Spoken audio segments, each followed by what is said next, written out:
I had this bedpost sitting in my garage for about a year after I took apart an old bed, and I've decided to make some things from it. So I've gone back to my workshop and I'm going to start cutting it apart. Now, I'm actually going to make 4 projects out of this. I only have 3 today because I'm missing some items. So I will get to that 4th project in another video. But basically, I'm going to cut it apart into 5 different sections. One of the items I'll be making 2 of.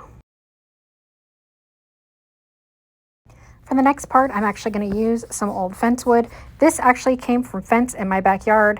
And if you remember at market, we had just planked some old mirrors, and this is some of the leftover wood from that. And now using my compound miter saw, I'm actually angling where the blade sits so that I can give myself peaked roofs here on this, which I'm going to turn into a birdhouse. As you can see, now I've just got to cut these slats to length. For my 2 matching projects, I have these little craft wrapped trees, and I'm just taking them out of the styrofoam, and then I'm going to drill some holes. Now I wanted to show you kind of how I'm drilling the holes and how you gauge the size. So I am basically looking at my drill bits and sizing up the width of the bit to the width of the stalk. And because that is a very wide hole, what I want to do is I want to go in and use a smaller bit to pre-drill. And to get the center of the wood, I'm actually just going to make an X almost from any 2 spots. You should be able, as long as they're perpendicular to each other, you should be able to get, the rough center of your piece. And I'm just sort of marking that and using that as a guide. This doesn't need to be completely perfect. I just want it to be roughly the right center point.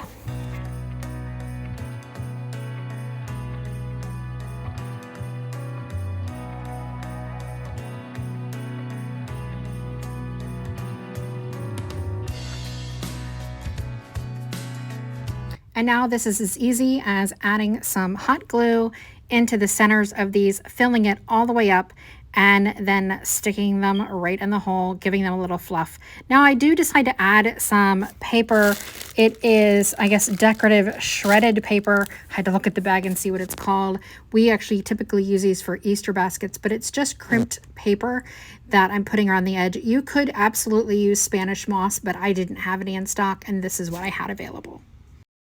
I happen to have one of these in my stash, and so I am just going to add some hot glue to my birdhouse base and put it right on. This is Gorilla Glue hot glue, and honestly, it holds really well, so I don't anticipate any issues.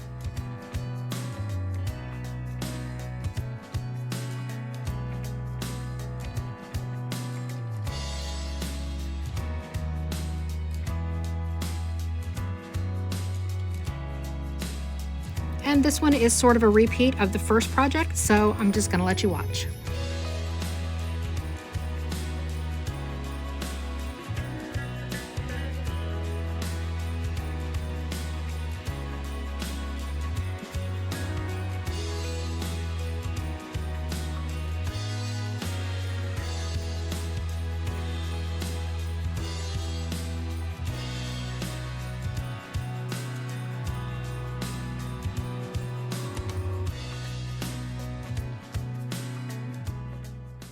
I'm going to use DIY's Dark and Decrepit and use this to stain the base, which comes out really nice. It's going to look actually a lot like the dark area in the hole that was part of the bedpost. So this is, I'm just going to let it dry on. I'm not even going to wipe it off. This is super fast and simple. I love this product. Non-toxic, no VOCs. It's great to use indoors.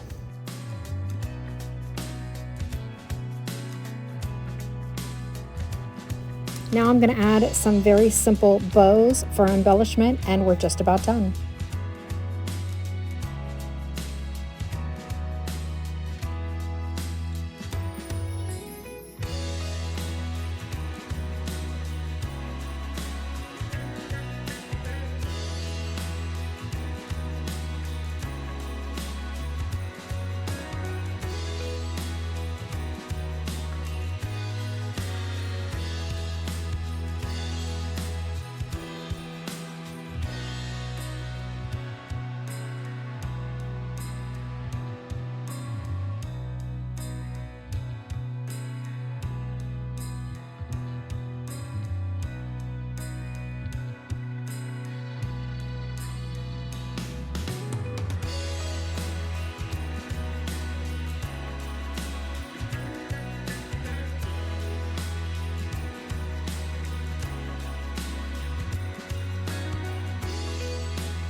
I would love to get your feedback on what you thought about today's projects, and I'll see you guys next Monday. Thanks for joining me.